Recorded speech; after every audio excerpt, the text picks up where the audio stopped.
questo nuovo video tutorial voglio mostrarvi come realizzare questo poncio stola, che in realtà può essere utilizzato anche come scaldacollo, come cappuccio, dopo vi faccio vedere, e che io ho deciso di chiamare Kalahari. Questo perché il filato che ho utilizzato si chiama appunto Kalahari ed è un filato nuovo dell'Adrian Wool per quest'inverno 2025-2026. Il colore che ho scelto io è lo 05, guardate qui che meraviglia, ma vi faccio vedere anche altri due colori, ma ce ne sono anche altri sempre disponibili sul mio sito Filato Elsa, di cui vi metto il link in descrizione. Guardate come sono belli, sono colori veramente invernali, bellissimi. Per quanto riguarda il quantitativo, allora io ho lavorato con l'uncinetto il numero 6 e ho utilizzato un solo gomitolone, ma come potete vedere per me va bene perché avvolge appunto una taglia S. Se siete una taglia M e una taglia L vi occorrono due gomitoli, anche perché io del gomitolo mi è avanzato veramente pochissimo, un filetto, quindi taglia M e L vi consiglio due gomitoli, taglia XL ve ne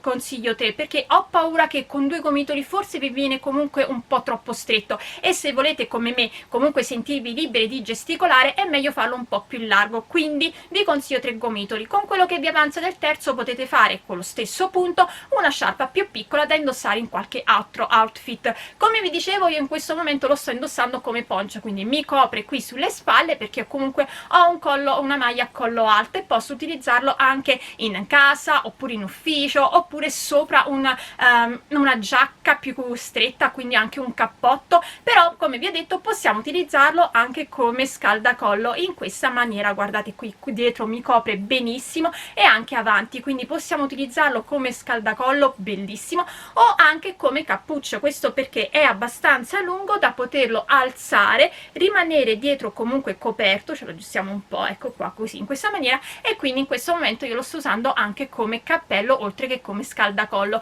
quindi è un accessorio che possiamo utilizzare in tre modi diversi e io lo trovo perfetto per poter fare un regalo. Infatti per questo rientra nella playlist delle creazioni facili e veloci da fare del 2025-2026. Ogni anno sapete che inizio a fare questi video con creazioni facili, veloci, che potete fare anche per regalo, e quindi ho deciso appunto di iniziare con questo tipo di creazione.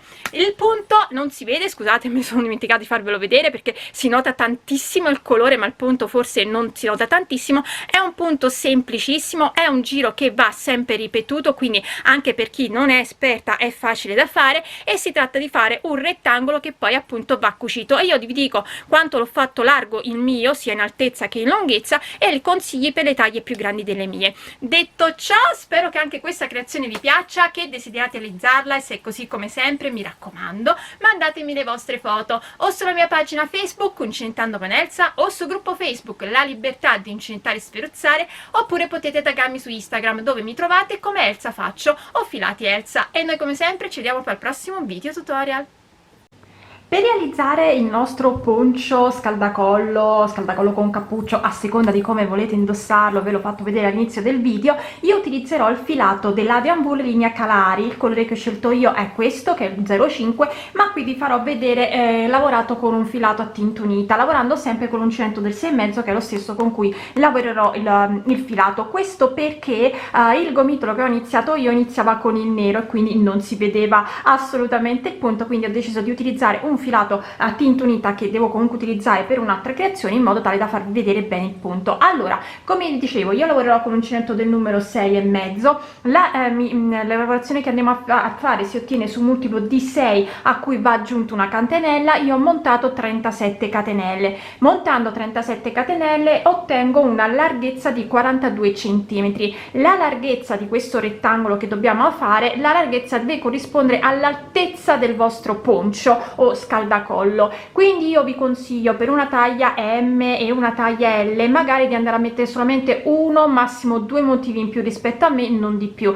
e poi andate a fare rispetto a me più giri per arrivare alla circonferenza delle vostre spalle. Mi raccomando, non deve essere precisa, deve essere qualche centimetro più larga, altrimenti quando ve la indossate come poncio, soprattutto se andate a mettere sopra a dei cappotti, vi va troppo stretto. Quindi mi raccomando, se la vostra circonferenza è di, non lo so, 84 centimetri, io penso che sia intorno agli 85 centimetri, ho calcolato io la mia, andate a mettere almeno 5 centimetri in più rispetto a me. Io comunque naturalmente vi dirò a quanti centimetri sono arrivata.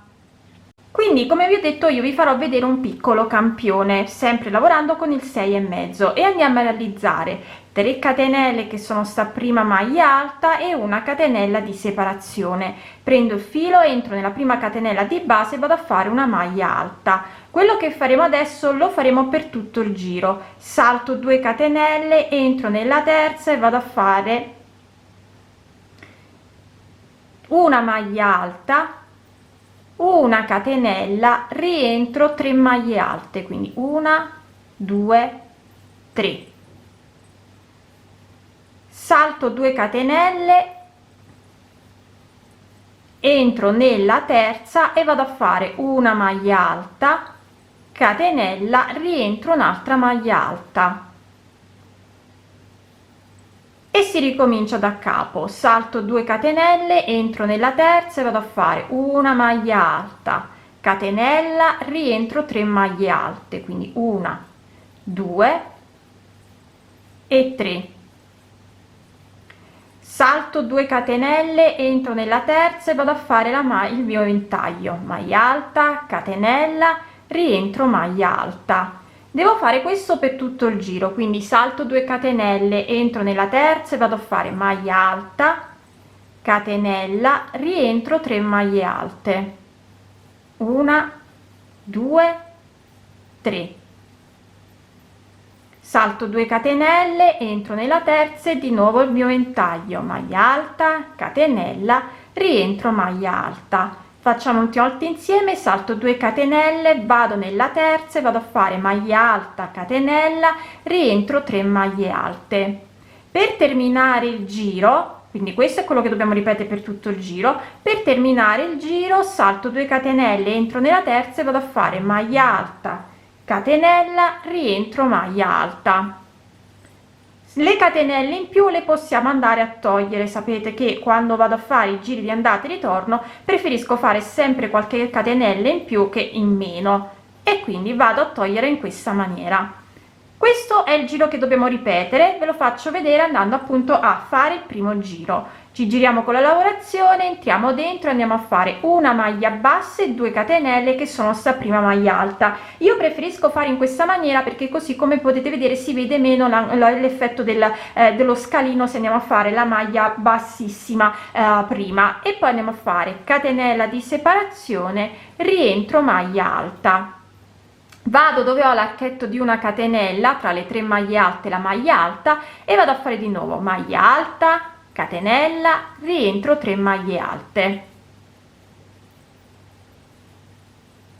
Vado nell'archetto del ventaglio, vado a fare il mio ventaglio, maglia alta, catenella, rientro, maglia alta, e si ricomincia. Vado nell'archetto di una catenella dove ho le 3 maglie alte e la maglia alta e vado a fare maglia alta, catenella, rientro, 3 maglie alte. Vado, scusatemi, mi è scappato il filo. Vado nell'archetto del ventaglio e vado a fare il mio ventaglio, maglia alta, catenella, rientro, maglia alta. Continuo così per tutto il giro, quindi vado nell'archetto, maglia alta, catenella, 3 maglie alte. Vado dove ho invece il ventaglio e vado a fare il mio ventaglio, quindi maglia alta, catenella, rientro, maglia alta. Vado a farlo l'ultima volta così vi faccio vedere come terminare. Entriamo sempre nell'archetto, maglia alta, catenella, rientro, 3 maglie alte, e poi vado nell'archetto del ventaglio, quindi dell'ultimo qui, e vado a fare il mio ventaglio, maglia alta, catenella, rientro, maglia alta. Si gira e si ricomincia da capo. Quindi questo è il giro che va sempre ripetuto. Come vi ho detto, la lunghezza del rettangolo deve essere in base alla vostra circonferenza spalle, non fatela troppo grande ma neanche troppo stretta, e quindi io vi dirò alla fine quanti centimetri sono andata a fare io. Dunque io ho finito il primo gomitolo e come lunghezza sono arrivata a 90 centimetri, che per me va benissimo. Vedete, questo è il filo che mi è avanzato, che non ho ancora tagliato, perché ho messo i marcapunti per poterlo vedere chiuso se andava bene, e chiuso io riesco a indossarlo tranquillamente intorno alle spalle per fare l'effetto poncio, come sicuramente avrete visto all'inizio del video, che si può indossare sia come poncio che come scaldacollo che anche come cappello. Quindi per me 90 centimetri vanno più che bene. Per le taglie più grandi delle mie, secondo me, per una taglia M dovete arrivare almeno a 97 centimetri, mentre per una taglia L dovete arrivare almeno a 100 centimetri. Comunque voi arrivate a una, cioè provatevela addosso, mettete dei marcapunti per vedere se con i marcapunti, se ve lo mettete attorno alle spalle, va bene. Se stringe andate a fare qualche giro in più, se invece è troppo largo sfilate qualche giro. Ricordate sempre che io in questo momento non vi dico quanti giri ho fatto perché vi do direttamente la lunghezza. Quindi adesso io andrò a cucire i due lati più corti in modo tale da terminare la creazione.